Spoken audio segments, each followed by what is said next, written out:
All right, we're good to go. Josh Holland, welcome to the podcast, man. How you doing? I am wonderful, Brett. Thank you for having me. It's funny because when we actually agreed to do this show, I wasn't quite sure if we were doing your show or my show, and so you got to the information first about sending out how to log on. So I guess we're doing your show, man. We're gonna do this one first. We'll see how this one goes, and if you want me on yours, we'll nail it. But listen, man, it's a huge honor and pleasure. I've just got to know you over the last few weeks, introduced by someone else in the world of strength and conditioning, and kind of met you on the internet. I mean, as on this social media crazy world we're in now, and but you're doing some amazing things out there, and I was just really intrigued by you from the get go. And so it's a pleasure to have you today, man. Thank you, much appreciated, and likewise, I've been honored to kind of see your world and see some of your content and learn more about you. So this is fascinating from my perspective as well. Yeah, cool. Well, listen, swimming is my world, but I'm kind of branching out these days. I'm part of the Any Question team now, and helping build out different platforms on the app Any Question, which people can find at the App Store. And we brought you on in the Strength Channel, and you're doing some amazing things in that world. But in terms of people just kind of getting to know you a little bit, give us a little bit about your background. Yeah, thank you for the opportunity there. So, for one, I've had a really amazing time just kind of getting onboarded to the Any Question app, Hmm. and I feel like you guys are onto something very very cool. Hmm. And with social media today, it's easy to get caught up in a lot of misinformation, and it's also easy to get caught up in what's trending and what's the latest fad and things Hmm. like that. So I appreciate the ability to connect directly with people who actually have bona fide questions for people that they might look up to or people that Hmm. they feel can address their concerns. Yeah, yeah, absolutely, man. And I'm stoked too. It's a crazy platform. Like, you and I are podcast hosts, and we get to speak to incredible people. Maybe once or twice a week. I'm in a situation now where I'm onboarding these, amazing experts like yourself, and I'm doing 5 or 6 phone calls a day, talking to leaders in the field, whatever the field is right now. And it's just, I'm having some incredible conversations. Had a brilliant one with you the other day, and just learning about you and your business and how you do things. And then, 30 minutes later, I'm on with somebody else who's an expert in their field. So it's been super cool to be part of this. I agree. The app itself is onto something, like bringing on people with serious knowledge and experience. People who have dedicated their lives to their craft. Obviously my background, you can see what I've been doing, and the same for you. You've just written a book, which we're going to go into in a minute, which is crazy. I've always thought to myself, oh, I wonder what it'd be like to write a book, and here you are, putting one out on the market in the next few weeks, which is super exciting. But so just for people that don't know exactly where you came from, or what you're into, give us a brief description of that. Right. So, um, I'm from a small town Hmm. in Oklahoma called Chandler, Oklahoma, Okay. and I grew up with this. I basically I kind of say that I grew up in martial arts, and the Hmm. reason why I say it like that is because my family, particularly my father, has had a martial arts business ever since I was, even dreamed of. And so when I was born, my brother and I was 4 years old, my brother was five, and that's when we began our journey in martial arts. Mm. And so if you can imagine just um, how much knowledge would have come from like Eastern medicine, Eastern philosophies Hmm. at such a young age, and how that kind of shaped my foundation in all things health and wellness, then you kind of get this understanding or better understanding of where I come from.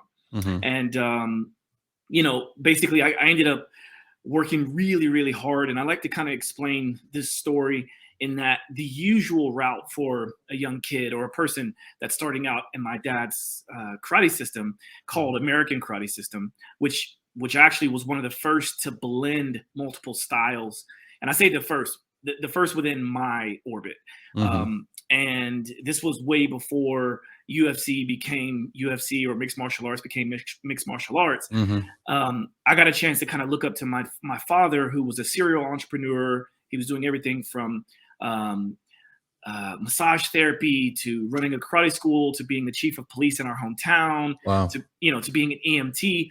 So what he decided to do was build this system in which maximized his upbringing and his experience within martial arts. And so he didn't just train one style. He trained Taekwondo and Jiu-Jitsu and Goju-Ryu, and he blended all of that into a curriculum that's known as American Karate System. Mm. And what was cool about that is I also got a chance to see him be a carpenter and be a plumber and do all these things. And so I was like, wow, you know what? In life, we can actually explore all the things that we're interested in.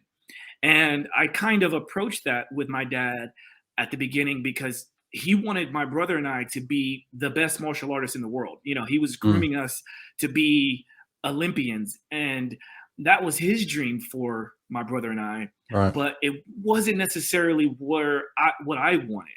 I mean, Mm. I wanted it to a certain extent because I wanted to make my dad happy, Hmm. make my family happy, make my family proud. But as I got my black belt at the age of 12, just before I turned 12, in that system, you have to not only learn all the curriculum, but you also have to certify in CPR and first aid, Mm. because that's what he did. You also have to test out and know all of the anatomy of the body so that you understand how to kind of fix various things. And so this was a Wow. really good platform for thrusting me into like the rest of what I do today. Wow. No, I mean, I had no idea I was going to be a trainer, but once I kind of saw that I was really into working for myself, kind of like my dad did, I went to an entrepreneurship camp at the age of 12 at a college, Oklahoma State University. And Mhm. so from there, I had all of this knowledge and all of this experience learning how to be able to teach people that were 2 or 3 or 4 times my age, but have them respect me for being a black belt, for understanding the system that we were teaching people to do.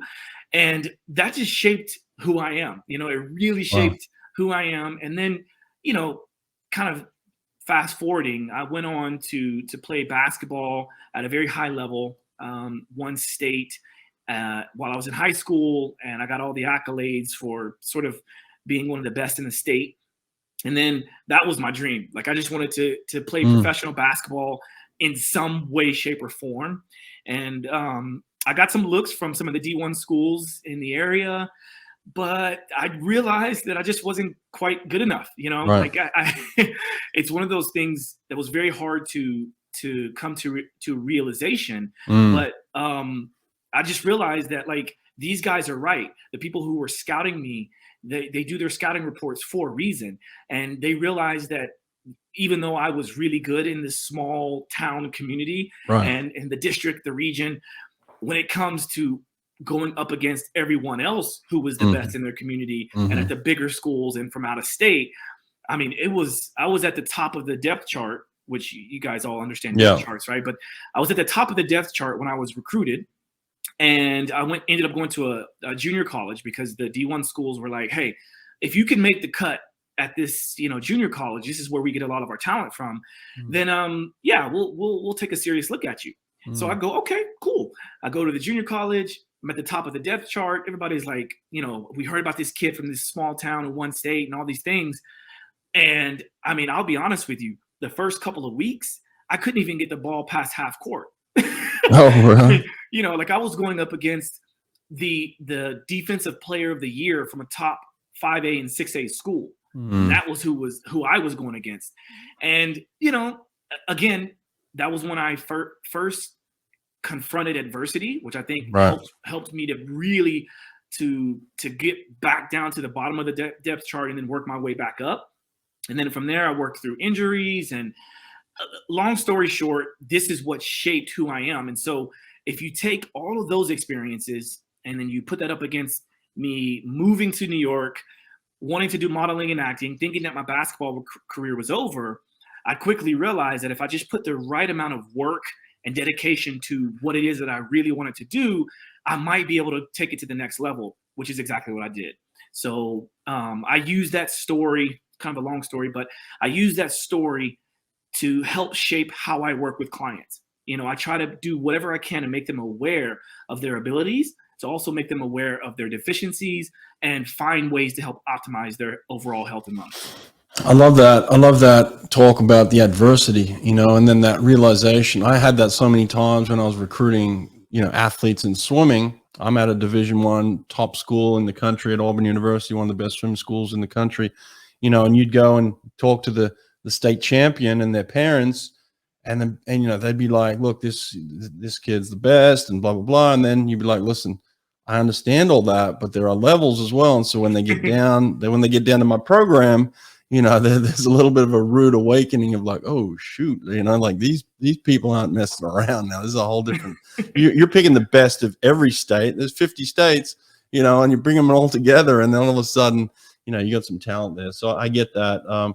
It must have felt pretty good though. I was just thinking as you were talking there, as like a 12-year-old black belt. I mean, there's a lot of discipline and, a control in that, right? I'm sure your dad taught you all those things, but it must feel pretty good as a 12-year-old to be a black belt. Am I wrong in that? Like at some point you must be like, I got some skill here, Well, listen, that's a very good point, and I'm glad you touched on that, because I don't get a chance to talk about this too much.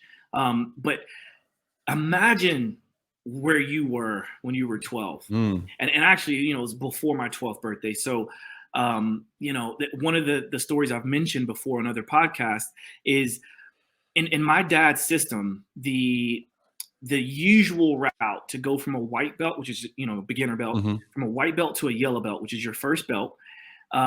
Normally you do 3 stripe tests. Right. So that kind of gives you certain chapters, if you will, of what you're learning. And then you do your belt test, which is kind of the culmination of all those chapters, right? And usually that process for the average person that's in our school system usually is about 2 months, 2 to 3 months. My brother and I, it took us 2 years to go from white belt to yellow belt, because my father wanted to make sure that no matter what, no one would ever say, oh, well, these guys are, they get promoted Right. because they're the sons of the sensei. Right. In fact, he wanted to flip that on its head and basically go, yeah, these guys are white belts, but they're going to kick your butt, And so then it became this whole idea of like, well, they really shouldn't be because they're too advanced. And my dad's like, yeah, but they didn't pass their test. So I say all that to say, there was very little, it was this idea of my dad really rewarded my brother and I with hard work, right, as opposed to talent. Right. Because talent, a lot of people are born with talent, but that gets you but so far, right? Right. And so he wanted to make sure that we knew how to teach, we knew how to listen, we knew how to follow. We also knew how to be the absolute best. And what would it do to the minds of these young kids to know that they earned it? Like they absolutely earned everything that they got throughout their entire career. Yeah.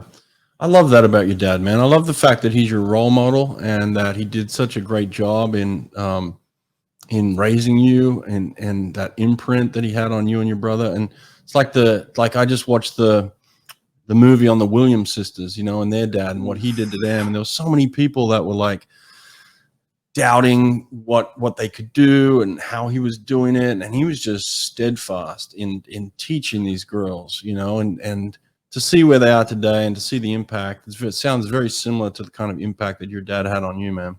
We individualize training in the pool, so why not individualize your nutrition? Erica Beine of Beine Wellness Building will help you and your swimmers get exactly what each athlete needs through genetic testing and personalized nutrition plans. So stop guessing what you should and shouldn't be putting into your body. Athletes within a few weeks have noticed they're recovering faster because they're fueling their body with what they need and staying away from what their body hates. Erica understands swimming. She gets it. She's worked with over 20 Olympians, including the fastest man in the world, Caleb Dressel. Group discounts are available, so go to Beine Wellness Building and get in touch with Erica today. That's Beine, BEINE, wellnessbuilding.net. What's really ironic if you want to call it ironic. Mhm. My dad, most people, I guess now the story's out now, but my dad is morbidly obese. And when I say morbidly obese, a lot of people have this image of like, okay, he's probably, 300 pounds or something like that. Like my dad a year ago was like around 507 pounds when Oh, he wow. went into the hospital, right? And so also in parallel, now he wasn't always 500 pounds when we were Mm. growing up, but he just kind of slowly but surely got bigger and bigger and bigger. A lot of trauma within himself, and then Mhm. also when my brother and I we were growing up, we were faced with divorce and all these Mhm. things, right? And so there was a lot of depression and Right. trauma within him, right? I understand this now. I didn't understand this before, Right. but not only did we have to deal with possibly being the most badass kids in school, right? Facing bullies and people who just wanted to test us, right? Mhm. Like, oh, Mhm. you guys are the karate kids. It was my brother Right. and I, right? So you Right. guys are the karate kids. What would you do if I did this? Mhm. So Mhm. we got this all the time. Right. But we also had to learn very quickly how to deal with people talking crap, right? Just like having to deal with that uncomfortable image of your dad being so large that people kind of snicker and they point and they like, who is that fat man? And like, is that your dad? And man, what that does to a young kid and Yeah. shaping the mind, like it teaches you very early on how to like balance like the difference between constructive criticism, also when people just aren't being nice, and then also how Right. to like diffuse a situation. I think that's the most I got out of martial arts, that I probably still carry with me today, is learning how to diffuse a situation and also assess a situation within a snap of a finger. Right. Yeah. That's a crazy story, man. But in terms of when I look at your resume, the first kind of word I wrote down here is holistic. Actually, at the top of what I wrote in your resume here, and um, it kind of sums up a lot of what's underneath that. In terms of like this holistic approach, and it goes against the norms of what you see in strength trainers or personal trainers or whatever is out there these days in terms of the normal kind of track, let's say. Like it seems like you've taken approach of like I'm gonna look at it from this way rather than here's the textbook, this is what they tell me to do, this is what everybody else is doing. Seems like you've taken a different route here. So in terms of like this holistic trainer, what does that mean exactly? Very good point. Great question. I What I've learned throughout the years, whether it be from martial arts or whether it be from basketball, working with different trainers, different teams, different cultures, I learned that there's and pardon the expression, but there's many ways to skin a cat. Hmm. And I say pardon the expression because it's such a weird expression, but people get the point, right? Yeah. And so uh, through my experience, I realized that there's more than one way to achieve a desired outcome. And I learned that through school, right? Like, some people can do math very quickly. I mean, I was Hmm. fortunate enough to be very high level in school, getting academic scholarships and things like that on top of athletic scholarships. Hmm.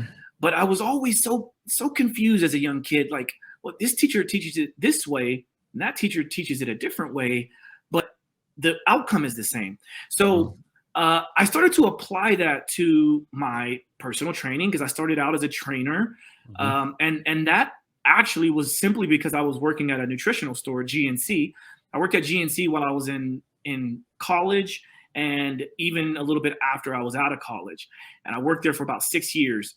Hmm. And because I love to just study all kinds of things, I was able to study supplements. I was able to study all these other things, and then I would get all the magazines and go through the different workout protocols. And then a lot of my teammates would ask me for supplement suggestions and also workout suggestions. Hmm. And again, back to this whole idea of accepting everything, the holistic approach.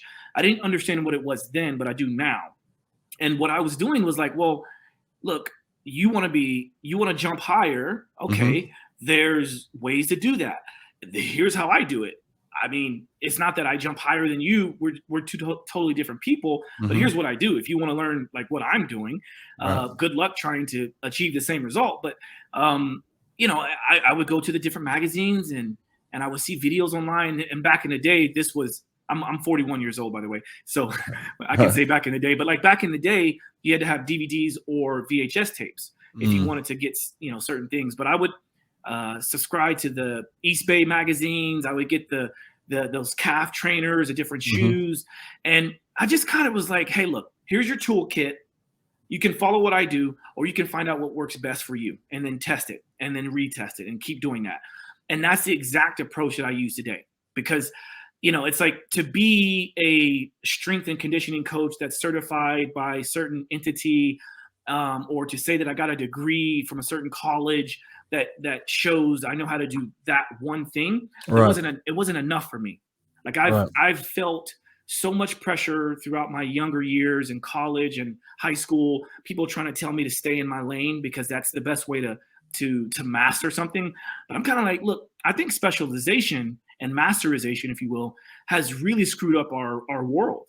And I feel like, why don't we all kind of figure out what works best for us individually, and then we explain or share our experiences so that other people can go, oh, you know what, never thought about trying it that way. And when everyone is trying to find the one way, that's where we get into this misinformation and people, talking crap about other people, about their method and their approach. And it's not about that. So yeah, that's the reason why, I hope I answered your question, but that's the reason why I decided to take a more holistic approach, because there's so many ways to help someone. Right. And so that's so interesting, because I look at that same principle in sprint freestyle. Sprint freestyle is my thing, or sprinting, let's say, in swimming terms, where it's kind of the 50 meters or the 100 meters. It's the short stuff in the pool. If you were to kind of liken it to the track, it'd be the 100, the 200 type athletes. They're my people, So I feel comfortable in that realm, but I felt like we were boxing ourselves in when, as I was coming up, it was like everybody does it this way. We don't do it differently. This is the way we do it. Everybody kind of subscribed to this plan, and it just didn't fit me, man. And so, like, as a coach, I started to think outside the box of like, well, what if I incorporate this? What if I incorporate that? And I would just get super creative with certain things when it came to sprint. And I would take what they were doing in the track or on the track, and I would take what they were doing in the velodrome for the cyclists, and I would look at all the different aspects of what are other people doing to help other athletes become faster in whatever they're trying to do, and what could I take from them? What could I learn from them? What could I incorporate? Those sorts of things, and then certainly taking this holistic approach of like, all right, I want to build speed, but I also want to build strength, agility, athleticism. I want them to be healthy. I want them to be, flexible, so you're looking at the whole athlete in terms of how can I raise the level of everything to get this one result of ultimately swimming faster in the pool. That makes sense? Yes. You hit the nail on the head, because, obviously there are very specific things that people have done throughout time, especially for like sport specific training. And when you get to the level that you're talking about and that you mostly work in, there's going to be things that you have a certain outcome for that sport, period. Right. But let's talk about like the Fosbury flop, right? Before him, it was kind of like this barrel jump thing, right? And this is how everyone was doing it. And then here comes this anomaly, this guy who was like, well, I kind of look at the mechanics and I think I want to try it a different way. Well, that's the new standard, right? And again, where's the person that's going to then change that, right? There's probably somebody out there in 10 years from now, or maybe somebody out there now who's going back to some kind of jump. Like even my nephew, he's in track and field, and I watched him throughout his senior year in high school, and he's doing a scissor kick over for high jump. And I'm like, wow, and he's up there with all the others. And then you get people saying, well, imagine if he could learn how to do the flop or a barrel jump or whatever. But he did try all those things, and he got the best results out of a scissor kick. So yeah. Exactly. Just what works for each individual. And that's kind of the way I look at it in swimming too, is like, okay, there are new methods that are coming along, but they're not going to fit everybody. It might be better to stick with what was working in the past, and someone else, it might be good to explore a different avenue. But it's interesting. And now listen, I did mention earlier that you've got a book coming out, fresh off the press, man. So that's kind of exciting.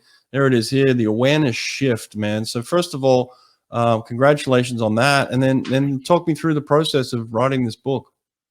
Ooh wee. Mhm. Well, back to earlier when you were saying that you thought about writing a book, and Mhm. then here I am now with a book coming out. This was I had the same thought you did years ago, and I toyed around with putting the idea out there to kind of make myself a little bit more accountable. And then about, well, right in the heart of the pandemic, when it kind of first started, that's when I was like, well, look, I've got all this time now. Maybe I should get serious about writing a book if I'm going to write a book. And I think what caused me to hesitate initially is I feel like I'm still peaking in my career, Mhm. and I will continue evolving. I think that's the point of what we should all be trying to achieve, is to Right. continually evolve. And so I didn't feel comfortable writing a memoir, right? Mhm. Because that's one of those things you kind of write towards the end of your career, or after you've peaked and maybe things are slowing down, typically, right? Right. At least that's how I see it. And so I was like, well, what is something that would be a good resource for people, either trying to understand more about who I am and what I do, sort of my quote unquote method, Mhm. or what are some resources that could really help people optimize their total health and wellness? So I decided that there were a number of key points or pillars that I was working with Right. for a few years, and it was like four pillars at first.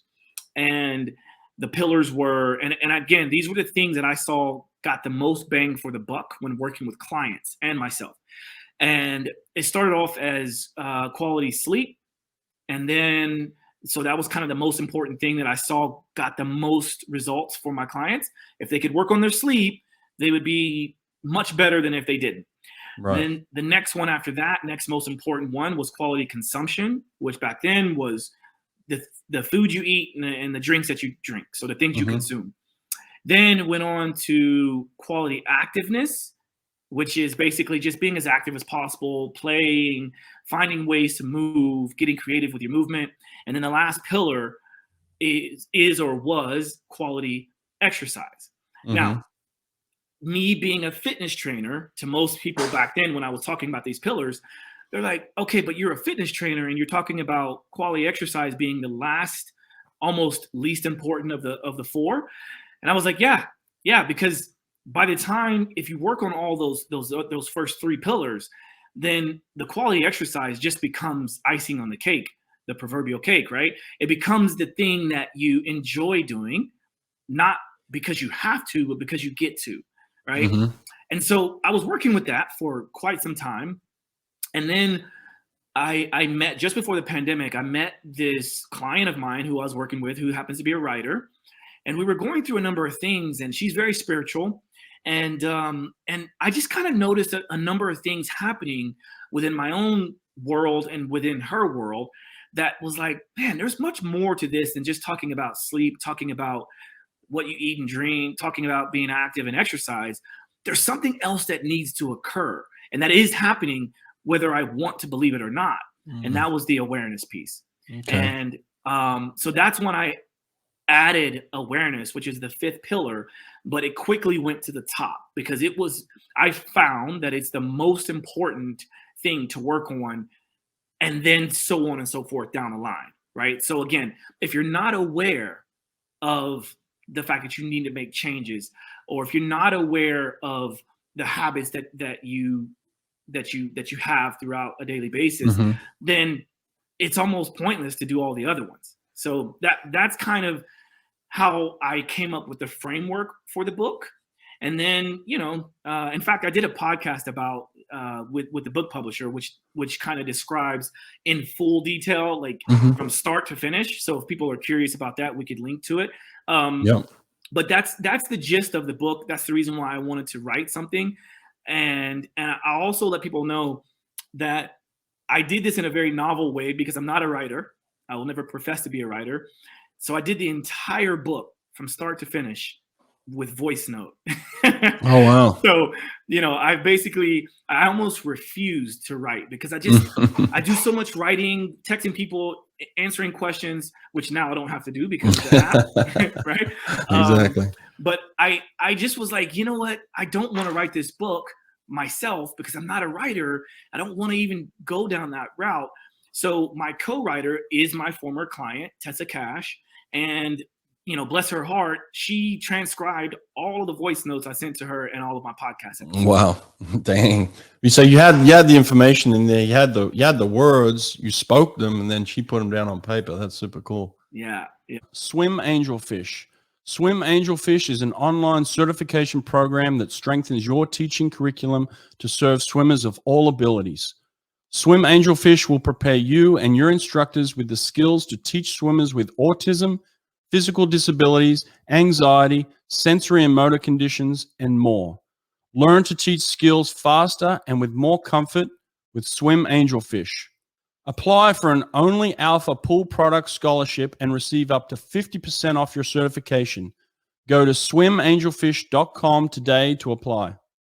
There are some points in there in which I describe some things. Again, she's having to try to write from my voice, but she knows me well. So I felt like we hit the nail on the head there. But there were some things in there that challenged her, right? So I talk about electrical muscle stimulation. My company has created a bodysuit that is EMS bodysuit. And at the beginning of our journey together, that's how she came to me, because she wanted to experience electrical muscle stimulation. And long story short, she ended up realizing that it wasn't necessarily for her, just because of some other things that were going on in her life. But when I ended up working with her for the first time, it was one of the first jobs she did with me was to write an article about the benefits of electrical muscle stimulation. Oh, wow. Oh. So there was this challenge within her having to try to write in someone else's voice, knowing that, deep down inside that, maybe this wasn't right for her. But I just kind of felt like that was a really interesting juxtaposition there, Yeah, that's cool that she did that. That's awesome. Yeah, you've done a lot of celebrity kind of personal training. When you get a celebrity come to you, what are they looking for exactly? Well, my hope is that they're looking for the best resource to help them get to the point they want to get to help them optimize their career and their life. And the reason why I say it like that is because early in my career, when I first, one of the first big clients I ever had was Madonna. Mm-hmm. And when I was working with Madonna for the first few years, I'd say the first 4 years, it was all about fitness.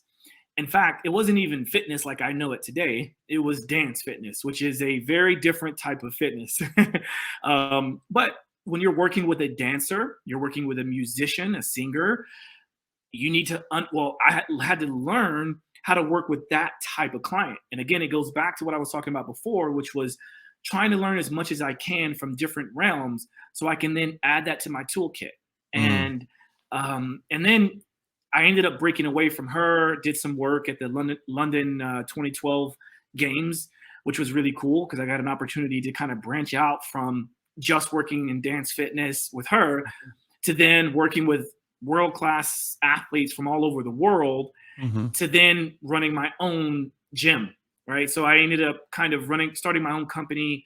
I started to do a bunch of different certification courses. I started getting deep into strength and conditioning, CrossFit, yoga. I mean, everything. I just started really branching out.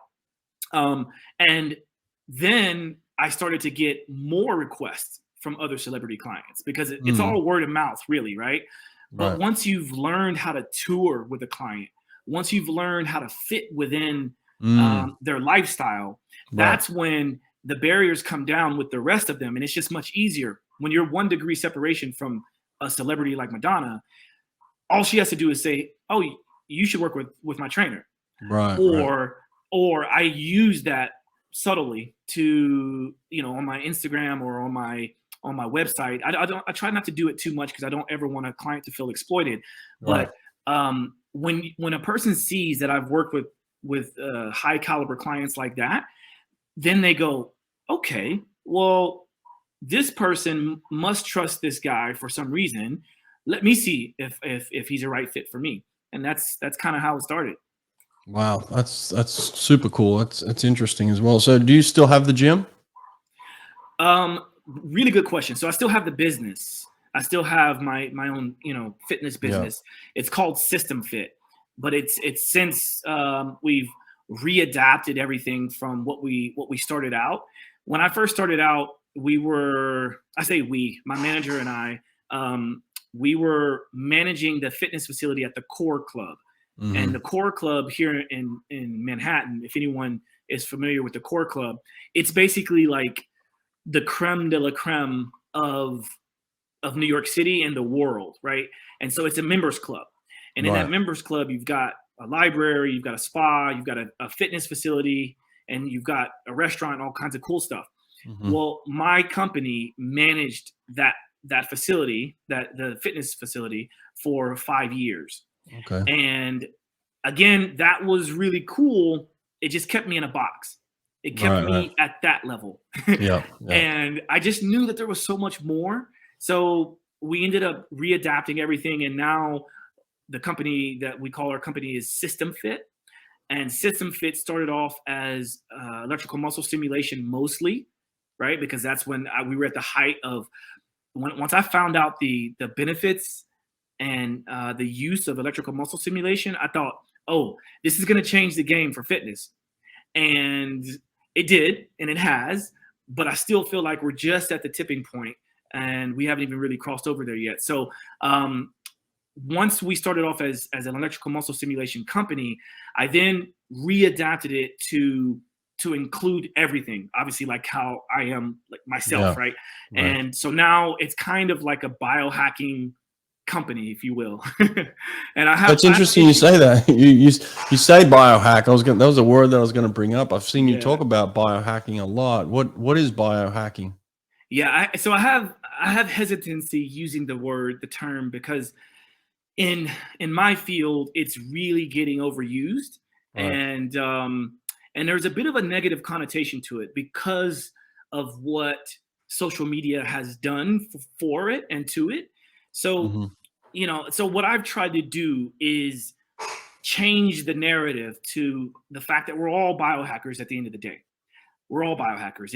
Anytime we've adapted our or manipulated our environment to be of our own benefit, Hmm. then we're biohackers. So, but what you'll see on social media is all the things that are like, it's like clickbait. Everybody wants their content to go viral. So they're Right. going to do the coolest of things or the most bizarre of things. Mm. There is some benefit in lots of the stuff, lots of the crazy stuff in the biohacking world. But to claim that you're a biohacker only because you have a laser helmet or because you put things up your rectum or whatever, to me that just feels like, come on, like we're missing the point here. Yeah. Yeah. So so so biohacking essentially is just someone who uses themselves as like a guinea pig, so to speak, or someone who manipulates their environment to get the most out of it. That's it. Right. Wow. I have to dig deeper on that one. So I'm gonna have to listen to more. Do you talk about biohacking in your podcast? A lot. Yeah, Okay. yeah. Okay. So, like I'll give you an example. Um, Electrical muscle stimulation is very much biohacking because it's a way to kind of hack your fitness. So an example is with our bodysuit, you can stimulate all the major muscle groups at the same time in a workout, right? And it's not one of those things where you just sit on the couch and you hope to gain abs, blah blah blah. We're not hiring fitness models to promote our product and say that you can do nothing and get these results. What we do hope though is to encourage people to work out with it because you're going to get more out of it. All right. And it's like, again, it's a hack, right? So do you have to use it? No. But most people who do like using hacks are people who are trying to maximize their time and their efficacy. So Right. the reason why I bring up efficacy is because basically, if as a trainer, let's say someone has back issues and they go to the very typical standard physical therapist, nothing against physical therapists, but the standard protocol is to put the client in a certain position. They make a certain shape. You hope that they are activating the parts of the body that you want them to activate. And then you also hope that the client understands all of that. And there's this there's this trust that's happening, but you're not really sure. But the moment that you put on an electrical muscle stimulation bodysuit with the use of the app, I know without a doubt certain parts of the body is being activated. And the light bulb came on for me when I started working with clients on this, when for the first time in my career, clients were like, oh, can you turn down the abs a little bit? Or, oh, can you give me more activation in my glutes? It's like, oh, that's interesting, right? Now the client is starting to have an awareness in their own body because of this stimulation that you're getting from a phone app or from a device that looks like a pager on the side of the hip. So again, it's a hack. It's definitely very much a biohack because you're hacking your biology, but it's nothing to be frowned upon. It's like, if you want to use it, great. If you want to maximize your time, I mean, we're talking, you spend at most 30 minutes going through one of those protocols because the minimum effective dose is around 20 to 30 minutes. You can keep going for an hour if you want to, but you're just kind of wasting your muscle because most of the effect comes from recovering from that. Right. Yeah. Recovery is huge. Absolutely. Are you seeing these biohacks in more so the average person trying to gain awareness and fitness and health, or are you seeing this spread out into kind of all the way up to top level athletes now, where they're using these biohacks to gain advantage over the competition? All the above, 100%. It's all the above, because nowadays, look on the sidelines of some of your favorite professional sports or even college, but especially in professional sports where there's an opportunity to get sponsorships and things like that, where you're going to see people using the hyper ice, you're going to see people using theraguns, or hypervolts, and you're going to see stick mobility and any of these things that are being used on the sideline. In fact, even just ice on your knees, that's a biohack. Right. And so I'm trying to demystify with my conversations. I'm trying to demystify and also simplify what biohacking is, because it's all under the same umbrella. Anything that you can use to get some kind of benefit or change in your body is a biohack, right? So again, I mean, I want to belabor that so much, because it's like, I don't want people shying away from it thinking that like they've got to spend $3,000 to get some kind of machine. No, like you can either get an infrared sauna because you don't have the means to be able to, or the ability to get outside, or you don't have the ability to, like, let's say you live in an area that's just not right for it. You don't get enough sun, whatever the case may be. You can either get a sauna or you can go outside, but both of those are biohacks. Right. Yeah. Yeah. Well, listen, I think people have some opportunity to learn more. This is super interesting to me in terms of, I don't think we're going to be able to summarize this in 45 minutes to an hour. You know, I gotta study more. So it's like, first of all, I gotta buy your book, which I have bought the book. I put that on my social media. The book is out there. Let's get it first of all, and let's learn here. So, where can people get the book first of all? Yeah. So if you go to my Instagram or my website, fortunately, everything that I have in the social media world is at Joshua J. Holland. And that's just all one word. The J in the middle between the two names is my middle initial. Okay. So if you go to my Instagram, I have my Linktree account that has everything that you would ever need. Or if you want to go direct to the book and no other fuss, then it's books.joshuajholland.com. Okay, perfect. And then you have a podcast out called Simply Walk the Talk. Where can people find that podcast? Yeah, so same thing. Thanks for the opportunity there. The same thing. You can just go to simplywalkthetalk.com, or if you want to stay more up to date, just go to any sort of major podcasting platform and just type in Simply Walk the Talk. You'll find it.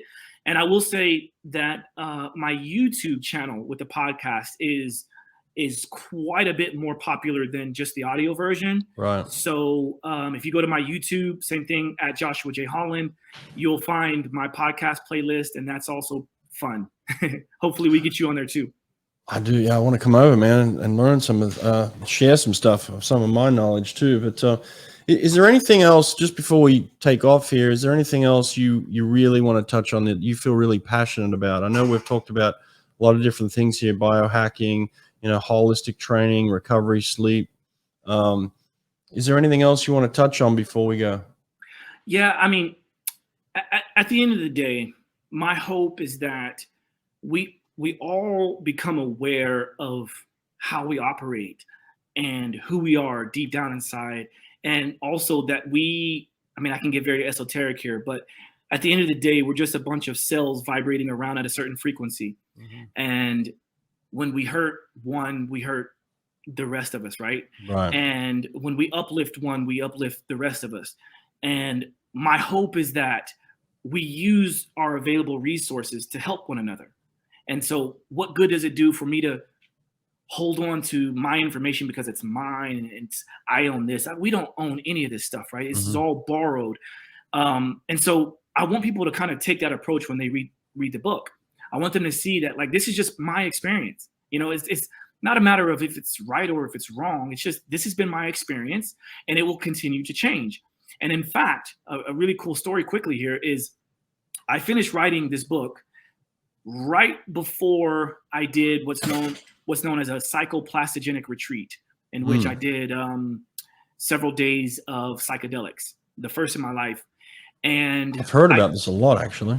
Oh, it's phenomenal. And what I can tell you is that about a week and a half to 2 weeks before I embarked on that journey of journeys, I just completed the manuscript, turned it in. Remember, the book is called The Awareness Shift. But a week and a half later, that's when I had my true awareness shift.